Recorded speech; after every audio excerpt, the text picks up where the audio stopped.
raising your prices.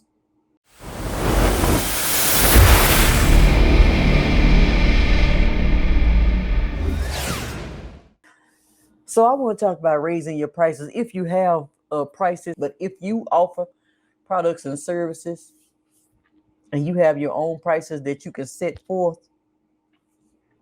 raise your prices. That's all I'm going to tell you. Raise your prices. You don't want to be the cheapest person in the building trying to reach everybody. I'll get more people if I lower my prices. I'll get more. Oh, I can get a lot more people. It sounds good, but if you going, let's say you're going for 10,000 a month, and your product costs, I'm just giving examples right now. So let's say you're going for 10,000 a month, and your products cost $10. You got a book out, and it's $10 for your book. How many books do you got to sell to make 10,000 a month? Okay. Let's say you want to make 10,000 a month, and your products cost $100. How many products do you have to sell at $100 to make 10,000 a month? Now, what if your product was $1,000? How many products do you have to sell in order to make 10,000 a month? The $10 book that you're trying to sell, it's gonna be hard as I don't know what to reach that every single month. Even though you think, oh, I can make this many, I'll get way more people if I sell it at this price. It don't work like that. You know what I mean? So if you have value that you bring to the table, if you have a product or service and you have something valuable to bring to the table, raise the prices.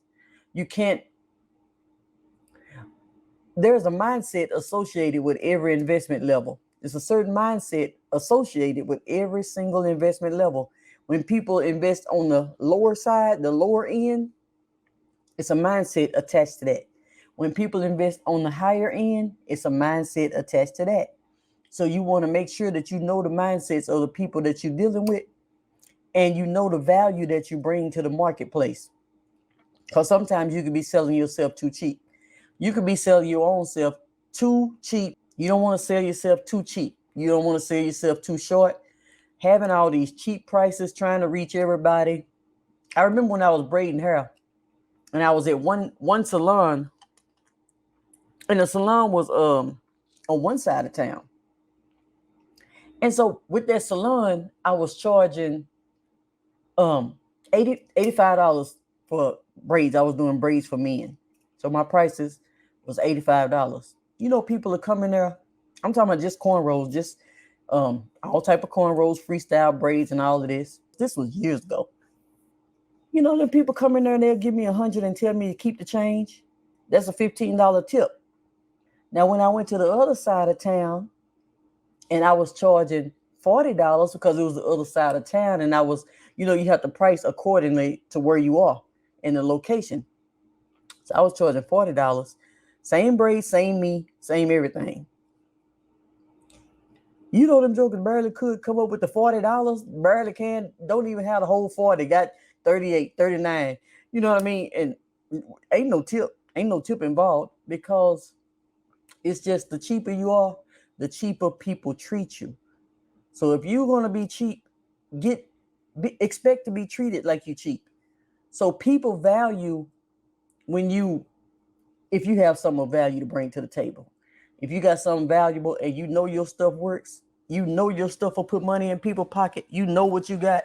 Well, is you out here doing whatever you're doing, you know what you got works.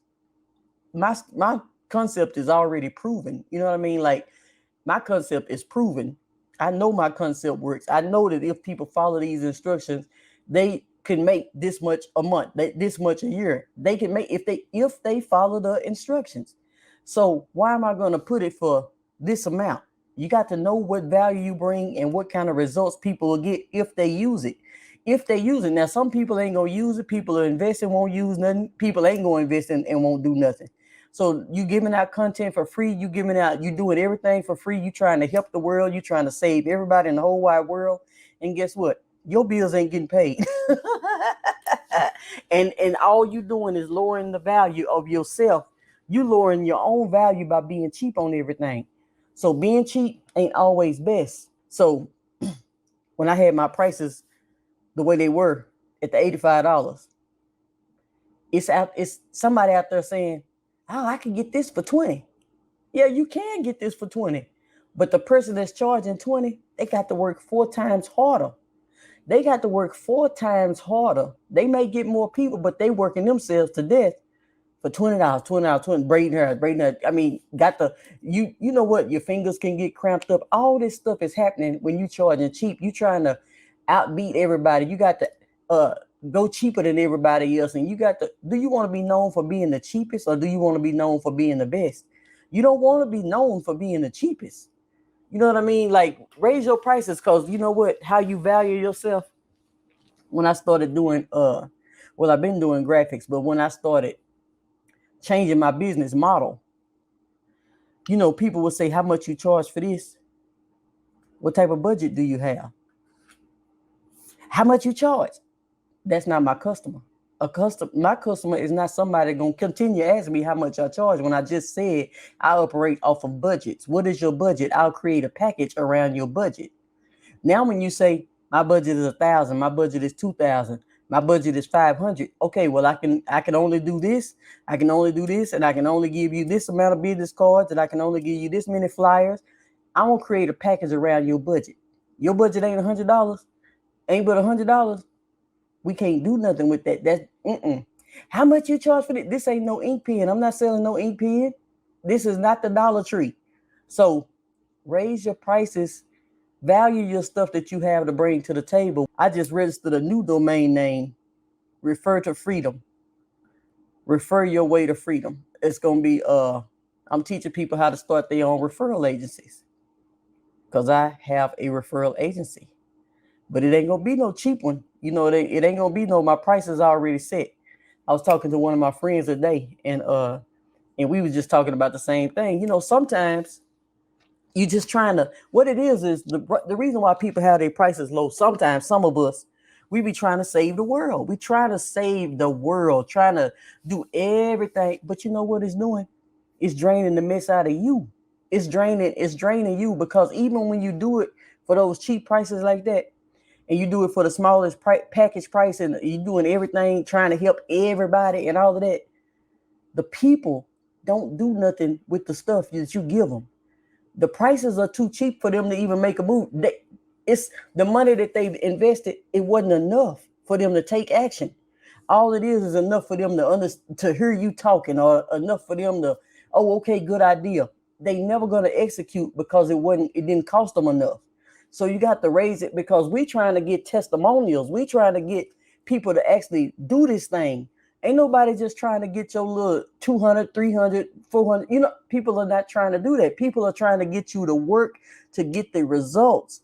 And then when you get the result, that gives us testimonials. So if we can't get the people to work and get the result because they didn't invest enough in themselves, if you put out something, it's like, well, like we selling houses, we selling cars, we doing all this type of stuff.